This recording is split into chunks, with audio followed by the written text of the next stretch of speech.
नमस्कार, plus minus कार्यक्रम में आपका स्वागत है। दोस्तों, आज हम एक ऐसी शख्सियत से आपको मिलवा रहे हैं जो अपनी सरलता, सहजता के कारण जाने जाते हैं और अपनी कार्यकुशलता के कारण उन्होंने अपने स्टेट को देश का पहला ऐसा राज्य बनाया है जहां फुल्ली वैक्सीनेशन हो चुकी है। हम बात कर रहे हैं श्री जयराम ठाकुर जी के बारे में। हिमाचल के मुख्यमंत्री हैं, उनसे बातचीत करेंगे, लेकिन पहले एक नज़र उनके अब तक के राजनीतिक सफर पर।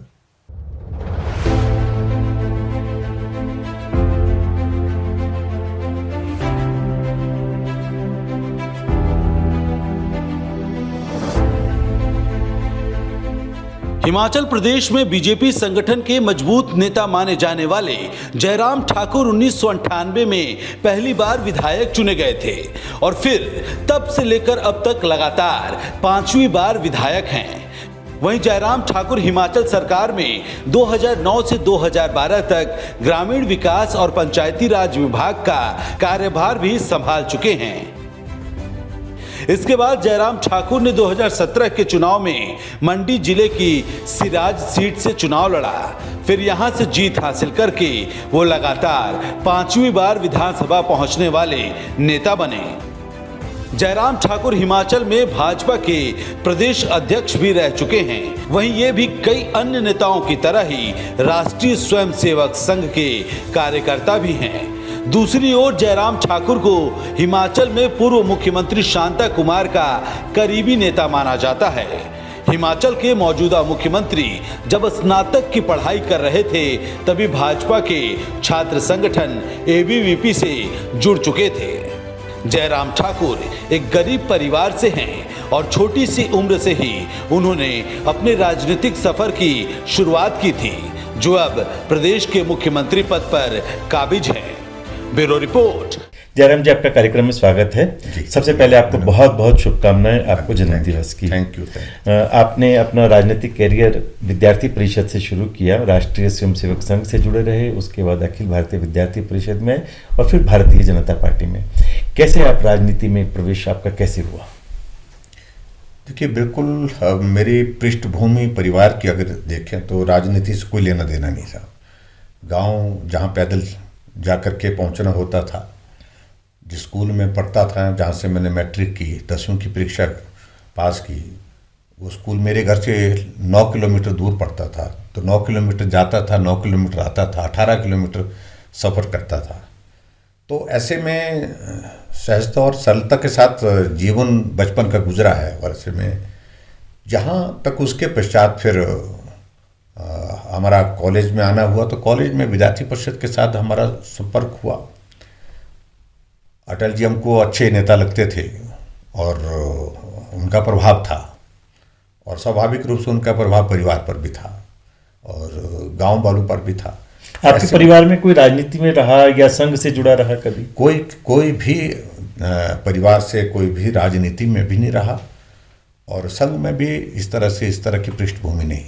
और मुख्यमंत्री तक पहुंच जाएंगे ये तो कभी ख्वाबों में भी ये तो बिल्कुल ही नहीं सोचा था। यहाँ तक कि राजनीति में आऊँगा तो ये भी नहीं सोचा था। तो ऐसे में अल्टीमेटली ऐसी एक स्थिति बनी जिसके कारण हम धीरे धीरे सक्रिय हुए और फिर संगठन में जुड़ते गए, दायित्व तो मिलता गया, आगे बढ़ते गए। लेकिन बड़ी दिलचस्प बात यह है कि राजनीतिक क्षेत्र में जहाँ मुझे कहा गया कि आपको एक विधानसभा क्षेत्र जहाँ से मैं चुनाव लड़ता हूँ वहाँ से चुनाव लड़ना है, तो वहाँ मुझसे पहले जो जितने भी लोग थे तो किसी की जमानत पार्टी की बचती नहीं थी वहाँ पर। वो ऐसा कठिन क्षेत्र था, कांग्रेस का बहुत मजबूत क्षेत्र था वो। तो कांग्रेस के बहुत चीफ मिनिस्टर के दावेदार ठाकुर कर्म सिंह जी रहे, तो वो उस क्षेत्र से प्रतिनिधित्व करते। फाइनेंस मिनिस्टर वो 5 बार रहे, 4 बार वो मंत्री रहे, टेरिटोरी काउंसिल थी जब उसके चेयरमैन रहे। तो ऐसे में बहुत मुश्किल जैसा लग रहा था, लेकिन पार्टी ने तय किया कि वहाँ जमानत नहीं बचती है, आपको पार्टी को खड़ा करना है, संगठन को खड़ा करना है, मजबूत करना है, तो इसलिए आपको वहाँ पर जा करके चुनाव लड़ना है। हमें मालूम है चुनाव हारेंगे आप और जमानत भी जब्त होगी, लेकिन फिर भी आपको काम करना है। तो हमने उस सारी चीज़ को स्वीकार किया, काम किया और 93 में चुनाव लड़ा। और वो चुनाव बिल्कुल जम्मू कश्मीर से आने के बाद 4-5 महीने के अंदर लड़ना पड़ा। तो चुनाव लड़ा तो हम हार गए, लेकिन पूरे मंडी में 10 की 10 सीटें हमारे। हिमाचल प्रदेश में कांग्रेस की सरकार बनी, तो मंडी में उस वक्त सुखराम जी हुआ करते थे, बड़े नेता, तो उनका मुख्यमंत्री का नारा चला तो सारी की सारी सीटें मंडी वालों ने उनके हवाले कर दी, सारी सब सीटों पर कांग्रेस जीती थी वहाँ पर। तो ऐसे में सबसे कम अंतर से जीतने मतलब हारने वाला मैं था, तो एक भरोसा हुआ कि जीता जा सकता है। जयराम जी, अभी पूरा देश और दुनिया कोरोना के कारण से पीड़ित है और आशंका इस बात की है कि थर्ड वेव आ सकती है। ऐसे में आपने पूरे हिमाचल को 100% वैक्सीनेटेड कर दिया। जो एलिजिबल पॉपुलेशन है उसको दोनों डोज लग चुकी है। मोदी जी ने भी उसकी बड़ी तारीफ की है। कैसे आपने ये टारगेट अचीव किया? देखिए, हम हिमाचल प्रदेश में इस बात को देख रहे थे कि कोविड के मैनेजमेंट का जो दौर था, ये कोविड का दौर, तो उसमें भी हमने कंपैरेटिवली पूरे देश के राज्यों में से हमने अच्छे नए इनिशिएटिव लिए, अच्छे काम किए और अच्छा उसका परिणाम भी रहा। लेकिन ये जो वैक्सीनेशन का दौर आया तो प्रधानमंत्री जी का बहुत फोकस था कि इसमें हमको बहुत जोर के साथ काम करना है, जोश और जुनून के साथ काम करना है और यही एकमात्र रास्ता है कोविड से बचने का, बचाव का एक बड़ा रास्ता यही है। तो ऐसे में हमने लोगों को इस बात के लिए तैयार किया। हमने पंचायती राज संस्थाओं के चुने हुए प्रतिनिधियों के साथ एक बार नहीं अनेक बार वीडियो कॉन्फ्रेंस की, उनका इन्वॉल्वमेंट लिया। हेल्थ केयर वर्कर्स हैं, हमारे आशा वर्कर हैं, आंगनवाड़ी वर्कर, उनके साथ वीडियो कॉन्फ्रेंस की कि ये करना ही है, आपका जिम्मा है। और ऐसे में फिर अपने ऑर्गेनाइजेशन के लोगों को उनको भी इन्वॉल्व किया, उनको कहा कि तुम्हारी जिम्मेदारी भी है, हम पार्टी के ही कार्यकर्ता हैं और पार्टी के काम का मतलब सिर्फ राजनीतिक दृष्टि से हमारा काम नहीं, हमारा सामाजिक दायित्व भी है, उस दायित्व का भी हम निर्वहन करें। तो सबको काम में लगाया। सेल्फ हेल्प ग्रुप जो है, महिला मंडल है, युवक मंडल है, पंचायती राज संस्थाओं के चुने हुए प्रतिनिधि हैं, शहरी निकायों के हमारे चुने हुए प्रतिनिधि हैं, अपने पार्टी के सब लोग हैं, सबको कहा कि इस वैक्सीनेशन के अभियान में अपना जोर लगाओ, पूरे ताकत के साथ लगो। ये बात ठीक है कि कठिन परिस्थितियाँ भौगोलिक दृष्टि से हिमाचल प्रदेश में, और ऐसे में कई दिन लगते हैं। कुछ गांव तो ऐसे हैं कि जहां कई दिन लगते हैं जाने के लिए, पहुंचने के लिए, वहाँ वैक्सीनेशन करना कठिन काम था। तो हमने किया। बहुत बड़े दिलचस्प अनुभव मैंने प्रधानमंत्री जी को जब बताए तो उनको भी बहुत अच्छा लगा वो सुन करके। जैसे हम डिक्लेयर करने जा रहे थे, हमने अधिकारियों के साथ बैठक की, बैठक उन्होंने कहा कि सब हो गया, हमारा वैक्सीनेशन हो गया, तो मालूम पड़ा कि 2 गाँव रह गए हमारे हिमाचल प्रदेश में। तो मैंने कहा 2 गांव का मतलब बड़ी खबर होगी कि हम बोलेंगे हमने पूरा कर दिया तो 2 गांव वैक्सीनेशन, बोलते जी वहाँ जाना मुश्किल। एक गांव हमारा कांगड़ा जिला का जहाँ 4 दिन लगते हैं लगभग एक तरफ जाने के लिए, बहुत कठिन रास्ता है, बड़ा बंगाल उसको बोलते हैं। तो वहाँ पर वैक्सीनेशन नहीं है, गाँव में थोड़े लोग रहते हैं, लेकिन फिर भी उसको लगभग 160 के लगभग लोग रहते थे। तो हमने तय किया कि वहाँ वैक्सीनेशन करनी है। तो हमने हेलीकॉप्टर से डॉक्टर को भेजा, डिप्टी कमिश्नर को भेजा, हेल्थ की टीम भेजी और उसके बाद वैक्सीनेशन भेजी और वहीं जा करके उनको वैक्सीनेट किया। बहुत अच्छा। और उस ठाकुर साहब, अभी आपने वैक्सीनेशन पूरा कर दिया, लेकिन जैसे अभी थर्ड वेव आने की आशंका लग रही है और हिमाचल तो एक टूरिस्ट डेस्टिनेशन के रूप में जाना जाता है, पूरे देश भर से यहाँ टूरिस्ट आते हैं और अभी भी इन दिनों में न्यू ईयर के कारण से या बाकी लोगों को घूमना है, फिरना है, बाहर जाना है, तो हिमाचल आते ही आते हैं। तो ऐसे में स्टेट को दोबारा से कोरोना ना हो, उसके लिए आपने क्या मेजर लिए? देखिए, एक तो हमारा हेल्थ का इंफ्रास्ट्रक्चर जो है काफ़ी स्ट्रेंथन हुआ है। कोविड को ध्यान में रखते हुए जो हमारी प्रेपरेशंस हैं और सारी तैयारियां वो काफ़ी बेहतर हैं और इसीलिए हमको इसमें जो है पूरे देश भर में जो एक सर्वे के मुताबिक जो है उसमें हम अव्वल स्थान पर आए। हेल्थ सेक्टर में जो हमने इम्प्रूव किया है सुधार की दृष्टि से।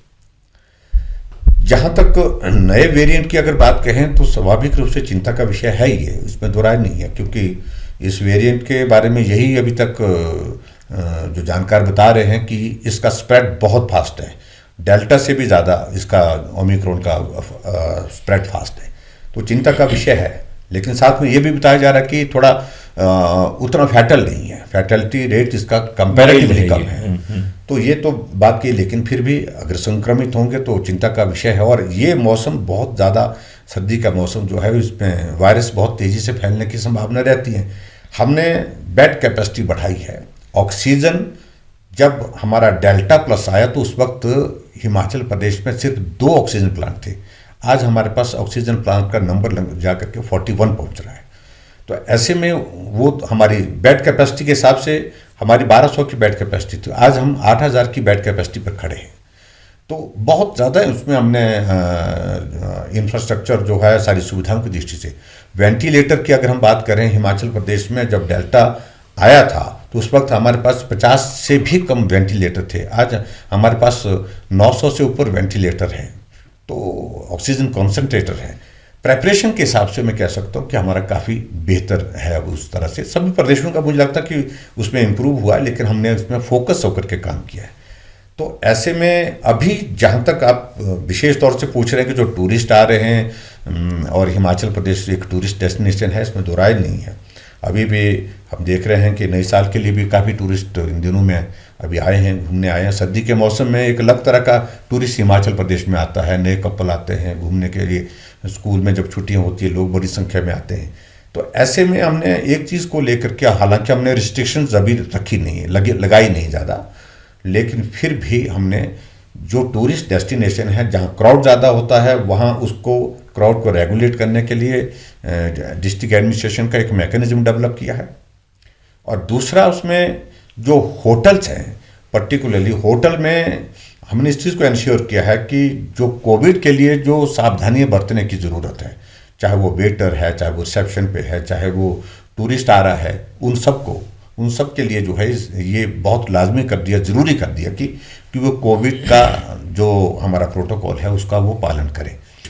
ठाकुर साहब, पिछले दिनों किसान आंदोलन पूरे देश भर में चला और भारतीय किसान यूनियन के लीडर राकेश टिकैत ने हिमाचल के लिए विशेष रूप से आरोप लगाया था कि यहाँ पर एक बहुत बड़े औद्योगिक घराने को खुश करने के लिए यहाँ पर सेब का मूल्य अचानक 16 रुपये कम कर दिया गया, और यहाँ पर उन्होंने धमकी दी थी कि हम हिमाचल का भी घेराव उसी तरह से करेंगे जैसे दिल्ली का किया। देखिए, जहाँ तक उनकी बात है, टिकैत की बात है, मैं उस पर कुछ ज़्यादा, क्योंकि मैंने ये टिप्पणी उनकी सुनी नहीं ज़्यादा, हालांकि बोलते हैं, वो कहते हैं, वो हिमाचल के बारे में वाकिफ नहीं है। और हिमाचल प्रदेश एक ऐसा राज्य है जो इस किसान आंदोलन का किसी भी रूप में सहयोगी नहीं बना। हमारे सब किसानों ने विरोध किया उसका, और इसलिए यहाँ आने की बहुत ज़्यादा ज़रूरत नहीं कर पाए वो, क्योंकि किसान जानते हैं कि किसानों का हित किस में है। जब वो कह रहे थे, अंबानी और अडानी की अगर बात कह रहे थे, तो हिमाचल प्रदेश में बहुत कम जो बागबान है वहाँ पर अभी तक वो देते हैं। उनकी कैपेसिटी भी उतनी ज़्यादा नहीं, बड़े कैपेसिटी के जो है कोल्ड स्टोर उनके पास नहीं है। हमारी सारी की सारी जो एप्पल की इकोनॉमी जो है वो दिल्ली से जुड़ी जाती है, आज़ादपुर जाते हैं, चंडीगढ़ यहाँ परवाणू जाते हैं, तो वहाँ पर बेचते हैं। और बीच में थोड़ी देर के लिए, पर्टिकुलरली थोड़े समय के लिए गिरावट आई थी सेब में, और कुछ दिनों के लिए आई थी वो, लेकिन उसके बाद वो इम्प्रूव हो गई। आपकी सरकार के 4 वर्ष पूरे हो गए और अब आप एक तरह से इलेक्शन ईयर में एंटर कर रहे हैं। अभी पिछले दिनों जो उपचुनाव हुए उसमें आप 3 विधानसभा की और 1 लोकसभा की मंडी सीट चारों हार गए, जबकि वो पहले से बीजेपी के गढ़ माने जाते थे। तो आपको नहीं लगता कहीं ना कहीं लोकप्रियता का ग्राफ गिर रहा है सरकार का? देखिए, स्वाभाविक रूप से चुनाव हार जीत जब होती है तो ये सारी चीज़ें चर्चा का विषय बनती है और इस तरह की बातें सुननी भी पड़ती हैं। लेकिन एक बात मैं ज़रूर कहना चाहूँगा, हम हिमाचल प्रदेश में 1% वोट से चुनाव हारे हैं, 1%। और मंडी लोकसभा की अगर हम बात करें कि ये आज तक का सबसे कम अंतर जीतने का रहा कांग्रेस पार्टी का। और जीत की वजह इन चुनावों में जो ज़्यादातर रही उसकी वजह एक रही कि कांग्रेस के बड़े नेता थे वीरभद्र सिंह जी, उनका निधन हुआ। निधन के कारण मंडी लोकसभा क्षेत्र का एक बहुत बड़ा हिस्सा उनकी रियासत का हिस्सा था, क्योंकि वो राजा परिवार से थे। तो स्वाभाविक रूप से उस इलाके में, उस रियासत के इलाके में सहानुभूति का एक दौर खड़ा हुआ, एक माहौल खड़ा हुआ। राजनीतिक दृष्टि से हमको मैनेज करने की हम कोशिश की, लेकिन उस सहानुभूति का दौर जो है वो उनकी जीत का कारण बना। उनकी जीत सिर्फ वहीं से 3 विधानसभा क्षेत्र से, जहाँ से उनको ज़्यादा सहानुभूति मिली, ज़्यादा वोट पड़ा, क्योंकि कांग्रेस ने उनकी पत्नी को खड़ा किया।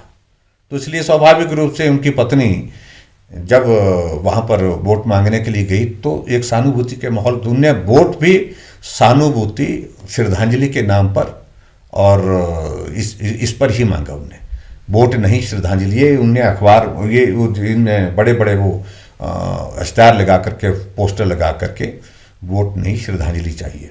तो ये श्रद्धांजलि का दौर रहा, उन्होंने सिंपैथी को कैश किया। हाँ, सिर्फ इतनी बात, सिंपल बात होगा। अगला जो चुनाव होगा, हिमाचल का एक रिकॉर्ड रहा है कि हर बार सरकार चेंज होती है, तो आपको कहीं इस तरह की आशंका नहीं नजर आती कि कहीं ऐसा ना हो कि दोबारा से फिर दोबारा चेंज? देखिए, कई बार जिंदगी में ऐसे अवसर आते हैं जब दौर नए शुरू होते हैं।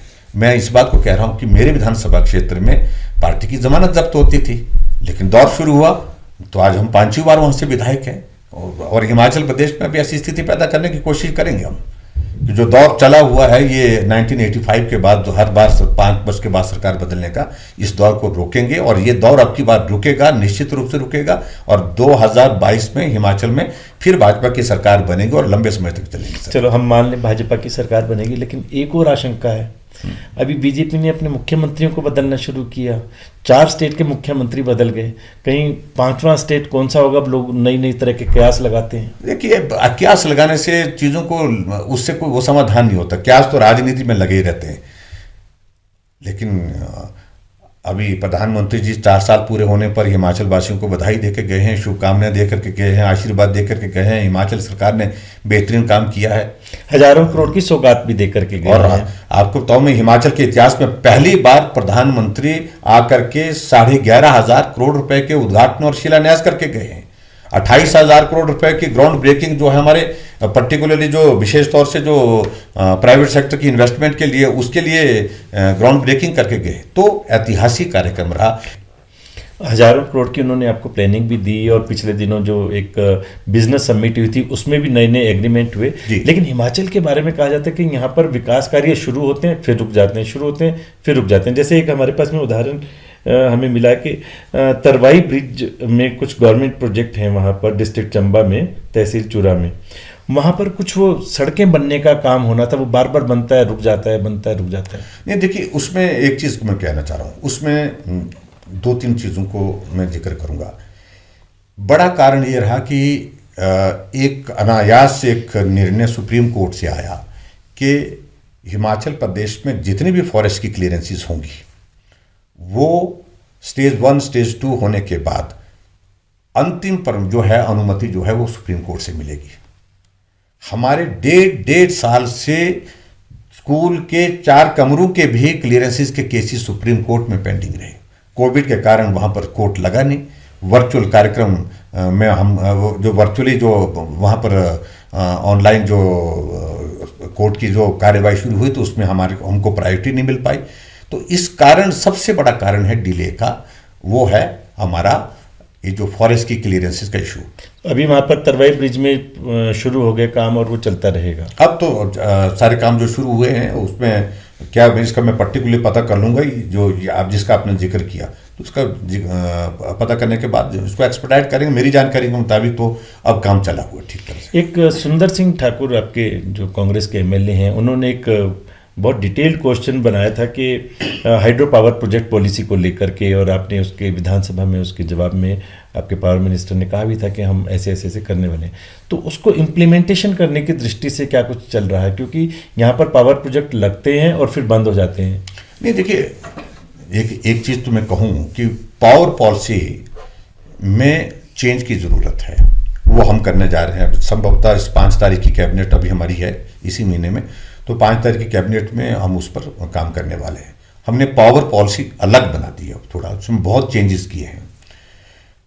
एक दौर शुरू का आया था जब हिमाचल प्रदेश में बहुत सारे प्राइवेट और गवर्नमेंट सेक्टर के प्रोजेक्ट्स जो है पावर प्रोजेक्ट शुरू हुए, और उस वक्त हुए भी, लेकिन बीच में कांग्रेस की उनकी ही सरकार के दौरान जो है पावर पॉलिसी में जो चेंजेस किए गए, और फिर उसके कारण बहुत बड़ी दिक्कत आई। जो इन्वेस्टर थे कुछ प्रोजेक्ट छोड़ के चले गए, बहुत सारे छोड़ करके चले गए, और फिर वो सारी चीज़ें उलझी रही और उसके कारण हो नहीं पाया। लेकिन इतना मैं जरूर कहना चाहता हूँ, जहाँ हिमाचल प्रदेश की अगर हम हाइड्रो सेक्टर की अगर बात करें, इस बात को आप भी अप्रिशिएट करेंगे, पूरे देश में जहाँ 45,000 मेगावाट 45,000 मेगावाट पूरा देश पर हाइड्रो सेक्टर में अगर बनती है, पूरे देश भर में है, तो हिमाचल प्रदेश का कंट्रीब्यूशन उसमें लगभग 11,000 मेगावाट का, 11,000 मेगावाट का कंट्रीब्यूशन हिमाचल प्रदेश का उसमें, और आने वाले समय में ये और बढ़ेगा। ठाकुर साहब, हिमाचल के बॉर्डर डिस्प्यूट बहुत हैं, जैसे हरियाणा के साथ में परवाणु को लेकर भी डिस्प्यूट है, उधर लद्दाख को लेकर के भी डिस्प्यूट है, लद्दाख यूटी है और हरियाणा में भी बीजेपी की सरकार है, केंद्र में भी बीजेपी है, हिमाचल में भी बीजेपी। तो ये जो बॉर्डर डिस्प्यूट सब चलते आ रहे हैं, इनको क्यों नहीं हम सोल्व कर सकते? अगर हम अभी रिसेंट उदाहरण देखें, असम और मिजोरम का जो डिस्प्यूट था, जिसके कारण से आमना सामना पुलिस का और फोर्सेस का हो गया और 7 लोग मारे भी गए और 70 लोग घायल भी हुए। तो इसी तरह से हिमाचल में क्यों नहीं हम बॉर्डर डिस्प्यूट सॉल्व कर सकते? नहीं, देखिए, बहुत उस तरह के बॉर्डर डिस्प्यूट्स हमारे ज़्यादा नहीं हैं। जो लास्ट टाइम हमारी रीजनल काउंसिल की मीटिंग हुई थी, जिसको चंडीगढ़ में किया गया था गृह मंत्री अमित शाह जी की अध्यक्षता में, उसमें हमने वो सारे पक्ष रखे हैं अपने, और लद्दाख के साथ जो जिसमें वो लगभग 10-11 किलोमीटर 11-12 किलोमीटर हमारे हिमाचल, हमारा मानना है कि हिमाचल के, मानना क्या, हमारा तय है वो कि वो हिमाचल की बाउंड्री में आकर के वहाँ पर उन्हें कुछ टेम्परेरी स्ट्रक्चर खड़े कर दिए, वहाँ पर ढाबे वगैरह सारा, और वहाँ पर उनकी पुलिस आकर के दखल देती है। वो एक चिंता का विषय है। हमने कहा कि उसका समाधान होना चाहिए, लेकिन हम कन्फ्लिक्ट में कभी नहीं गए।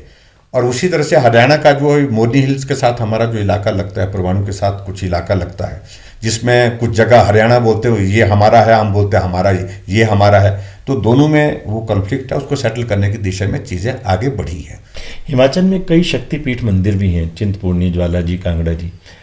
कांगड़ा में जो ज्वाला जी का मंदिर है, वहाँ पर प्रशासन की दृष्टि से गैर हिंदुओं को वहाँ पर लगाया गया है, जिसके कारण से हिंदुओं में बहुत रोष भी है। ऐसा क्यों? नहीं, देखो, वो बड़ा दिलचस्प सा एक मसला है। वो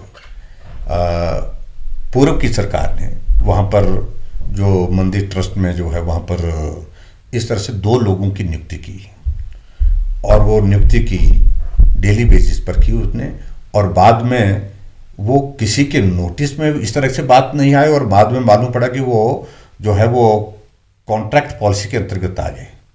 लेकिन जैसे वो कॉन्ट्रैक्ट पॉलिसी के अंतर्गत आए, क्योंकि मंदिर है, श्रद्धा से कोई आदमी आना चाहता है, वो स्वागत है, लेकिन ये मेरी मान्यता है कि जहाँ वो मंदिर एक हिंदुओं की आस्था का एक बहुत बड़ा केंद्र है, तो स्वाभाविक रूप से उसमें उस प्रकार से होना नहीं चाहिए था।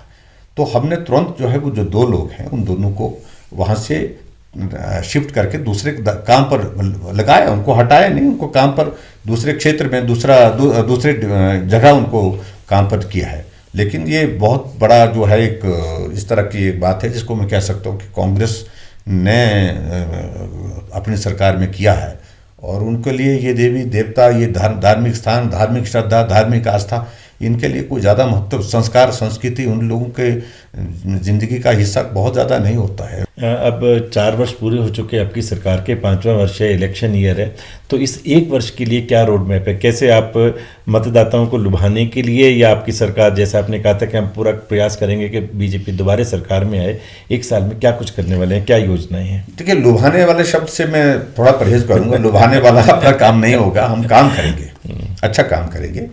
और हिमाचल प्रदेश में इस बात को देखिए आप, हमने जो काम किए हैं वो गरीब वर्ग के लिए किए हैं। हिमाचल प्रदेश में बुजुर्गों के लिए पेंशन जो है वो जो बहुत कम मिलती थी, पेंशन को हमने डबल किया, और पेंशन की आय सीमा में छूट देते हुए उसको हमने 70 साल के ऊपर सभी के लिए पेंशन किया, और महिलाओं के लिए तो 65 वर्ष की। और उसी तरह से मैं आगे बढ़कर के अगर मैं कहूँ, गरीब लोगों के इलाज के लिए कोई व्यवस्था नहीं थी, कोई नीति नहीं थी यहाँ पर। हमने हिमाचल प्रदेश में गरीब लोगों के इलाज के लिए, जहाँ देश के लिए प्रधानमंत्री जी ने आयुष्मान भारत की शुरुआत की, हमने उसी तर्ज पर हिमाचल प्रदेश में एश्योरेंस स्कीम के अंतर्गत एक अपनी योजना, जिसका नाम हमने मुख्यमंत्री हिम केयर रखा। हिम केयर के माध्यम से अभी तक हम 200 करोड़ से ज़्यादा खर्च कर चुके हैं, और 2 लाख से ज़्यादा गरीब लोगों का मुफ्त में इलाज कर चुके हैं, गरीब लोगों के लिए मदद की है। गैस का चूल्हा उज्ज्वला योजना के अंतर्गत 1,36,000 गैस के चूल्हे हिमाचल प्रदेश को केंद्र सरकार की आदरणीय मोदी जी की योजना उज्ज्वला योजना के अंतर्गत मिला। लेकिन जो रिमेनिंग पोर्शन बचता था उसको हमने सैचुरेशन पर पहुंचाने के लिए, पूरा करने के लिए हमने कहा गरीब आदमी भी गैस के बिना क्यों रहना चाहिए। हिमाचल पूरे देश भर में पहला राज्य है जहां हर घर में गैस का चूल्हा है। हमने गृहिणी सुविधा, मुख्यमंत्री गृहिणी सुविधा योजना शुरू की हिमाचल प्रदेश में, और 3,25,000 के करीब हमने गैस के चूल्हे हिमाचल प्रदेश में गरीब आदमी के घर में पहुंचाए। कोई आदमी गैस के बिना नहीं आज की तारीख में। तो ऐसे गरीब आदमी के लिए काम किए हमने। मतलब आप ये कह सकते हैं कि आने वाले इलेक्शन विकास के मुद्दों पर लड़ेंगे, यूपी की तरह से जिन्ना टोपी, पाकिस्तान, अफगानिस्तान, आतंकवाद और मुस्लिम, इन विषयों पर इलेक्शन नहीं लड़ेंगे। नहीं, देखिए राष्ट्रीय मुद्दे होते हैं, राष्ट्रीय मुद्दे की जहां बात होगी वो बात होगी, लेकिन इतना जरूर है कि हिमाचल की और उत्तर प्रदेश की परिस्थिति में अंतर है। हर प्रदेश का अपना कोई मुद्दा अलग होता है, वहां की परिस्थितियां अलग होती हैं। उन परिस्थितियों के अनुरूप जो है वहां पर चुनाव की योजना बनती है, चुनाव का मुद्दा बनता है, चुनाव के लिए स्लोगन बनता है। तो ऐसी स्थिति में कंपैरिजन हिमाचल बहुत शांति प्रिय प्रदेश है, कानून व्यवस्था यहाँ बहुत बढ़िया है। और ठाकुर साहब, चलते चलते आखिर में एक प्रश्न करना चाहेंगे। हिमाचल कर्जों में डूबा हुआ है और अभी आप और कर्ज लेना चाहते हैं यहाँ के डेवलपमेंट के लिए, कभी इसको हम कर्ज मुक्त बनाने की दृष्टि से भी विचार करते हैं? निश्चित रूप से ये बात सही है, ये बहुत पीड़ा का विषय है। और इसके लिए अगर किसी को दोषी दिया जाता तो एक पार्टी है जिसका नाम कांग्रेस पार्टी है। लंबे समय तक सत्ता में यहाँ पर वो रहे और इस प्रदेश की आर्थिक व्यवस्था को तहस नहस करके चले। लंबे समय तक नहीं, एक बार बीजेपी एक बार कांग्रेस। नहीं, तो ये तो 1985 के बाद है, उससे पहले तो वही लंबे समय तक रहे। तो 85 से लेकर अब तक तो 45 वर्ष तो अभी हो ही गए। उसके बाद के दौर देखिए, बीजेपी और कांग्रेस के अगर हम पूरे कार्यकाल जब से स्टेट का पूरा ये बना है तो लंबा समय तो कांग्रेस का रहा, और हमारे दौरान उतना लोन नहीं लिया गया जितना लोन उनकी सरकार के दौरान लिया गया। और आज क्या मैं कहता हूं, आने वाले समय में भी कई दशकों तक कोई भी सरकार आएगी, लेकिन कांग्रेस की नीतियों की वजह से, उनके काम करने के तौर तरीके की वजह से जो प्रदेश की आर्थिक स्थिति उन्होंने तबाह की, उसका भुगतान आने वाली पीढ़ियों को करना पड़ेगा। जो भी सरकार बनेगी, जो भी सरकार बन करके सत्ता चलाएगी, तो लोन लेने के सिवाय कोई अभी तक व्यवस्था दिखती नहीं है, कोई रास्ता नहीं है। लेकिन इतना जरूर है, कम कैसे किया जा सकता। हमारे सामने तो कोविड आया, हमको तो लोन की मजबूरी थोड़ी इस वजह से भी बनी क्योंकि आर्थिकी बहुत प्रभावित हुई और ग्लोबल इकोनॉमी को बहुत बड़ा इम्पैक्ट आया इसके कारण, कोविड के कारण। लेकिन कांग्रेस के दौरान तो कोविड भी नहीं था, वो लोन क्यों लेते थे और हमसे ज़्यादा लेते थे। तो इसलिए ये तो मुझे उनके बारे में सिर्फ इतना कहना है कि कांग्रेस ने जिस तरह से देश को आर्थिक बोझ के नीचे लोन लेते हुए और सारी चीज़ों को लेकर के, और वही स्थिति उन्होंने प्रदेश की है, इसके लिए कांग्रेस को कोई आने वाली जनरेशन भी माफ नहीं कर सकती है। चलिए, बहुत बहुत धन्यवाद ठाकुर साहब, आपने समय दिया और इतनी अच्छी जानकारियां दी। हमारी बहुत बहुत शुभकामनाएं आपके साथ। और हिमाचल तो वैसे भी ये अपना स्वर्णिम वर्ष मना रहा है, अपने 50 वर्ष पूरे किए पूर्ण राज्यत्व के, फुल स्टेटहुड मिले आपको 50 वर्ष हो गए और आप बहुत अच्छा डेवलपमेंट का काम कर रहे हैं। हमारी बहुत बहुत शुभकामनाएं आपके साथ। बहुत बहुत धन्यवाद, बहुत बहुत धन्यवाद, नमस्कार। ये थे श्री जयराम ठाकुर जी हमारे साथ, हिमाचल के मुख्यमंत्री। अगले सप्ताह प्लस माइनस में फिर मुलाकात होगी। नमस्कार।